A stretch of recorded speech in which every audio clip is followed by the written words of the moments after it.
আসসালামু আলাইকুম, আমি ফারিহা আঞ্জুম স্বর্ণা। সবাইকে স্বাগত জানাচ্ছি ভিসা প্রফেসরের আজকের সংবাদে। শুরুতেই থাকছে সংবাদ শিরোনাম। মালয়েশিয়ার শ্রমবাজার নিয়ে চলছে কাল্পনিক প্রচার। লিবিয়ার বেনগাজিতে বসবাসরতদের জন্য গণশুনানির আয়োজন। দক্ষ কর্মী পাঠাতে তাইফ গভর্নরের আহ্বান। রাজস্থানে বাংলাদেশি অভিবাসীদের বিরুদ্ধে অভিযান চালানোর নির্দেশ। এবং মিশরে ভালো নেই বাংলাদেশি শ্রমিকরা। এতক্ষণ শিরোনাম শুনছিলেন, এবারে থাকছে বিস্তারিত। সম্প্রতি কিছু মহল থেকে মালয়েশিয়ায় 12 লাখ বাংলাদেশি কর্মী নেওয়ার সম্ভাবনার কথা বলে কাল্পনিক প্রচারণা চালাচ্ছে, যা আদতে অতিরঞ্জিত এবং বাস্তবতা থেকে অনেক দূরের একটি কল্পনা বলে মনে করছেন একাধিক কূটনৈতিক ও আন্তর্জাতিক শ্রমবাজার বিশ্লেষক সূত্র। বিস্তারিত দেখুন টেস্ট রিপোর্টে। মিথ্যা সংবাদ প্রকাশ করার কারণে বাংলাদেশে অনেক শ্রমিকের প্রতারণার শিকার হওয়ার সম্ভাবনা রয়েছে। এক শ্রেণীর দালাল চক্র এই কাল্পনিক কথা বলে বিদেশগামী সাধারণ শ্রমিকের কাছ থেকে পাসপোর্ট সংগ্রহ করছেন এবং অবৈধভাবে মেডিকেল করার চেষ্টা করছেন। আগামী 15ই মে দুই দেশের মন্ত্রী পর্যায়ে একটি আলোচনা সভা হবে। সেই সভায় হয়তো সিদ্ধান্ত হতে পারে কোন প্রক্রিয়ায় এবং কত শ্রমিক মালয়েশিয়ায় প্রয়োজন।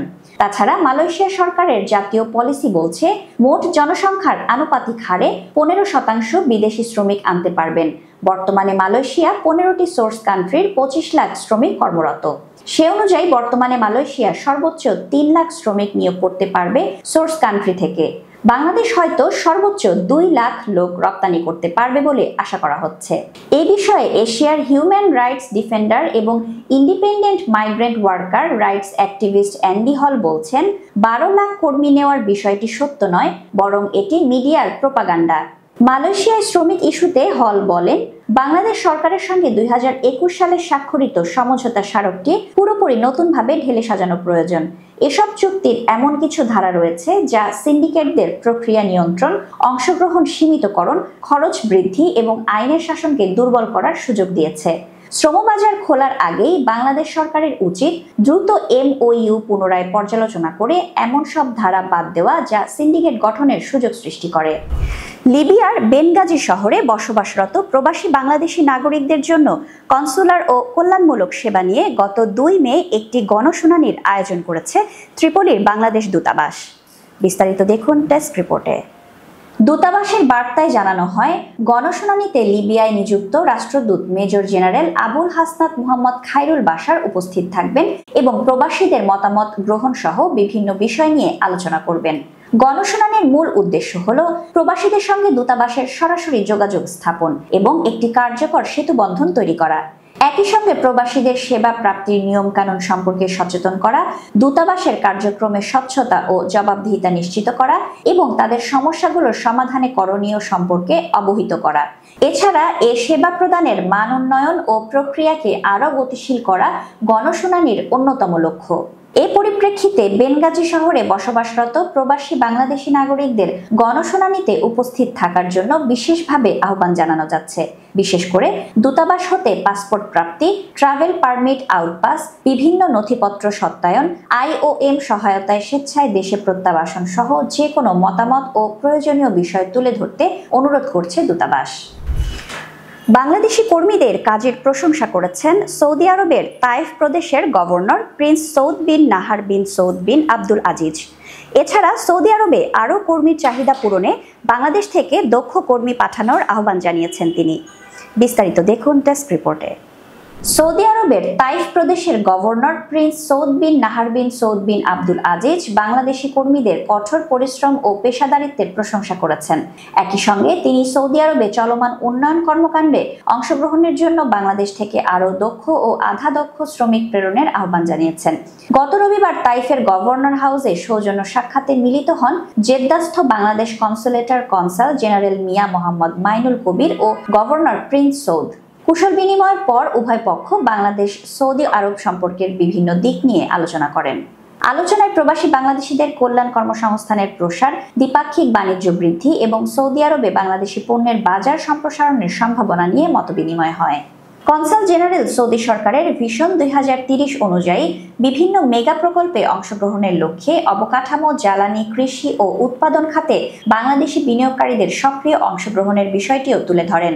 এ সময় গভর্নর পর্যটন ও কৃষি খাতে দ্বিপাক্ষিক সহযোগিতা বৃদ্ধির উপর গুরুত্ব আরোপ করেন।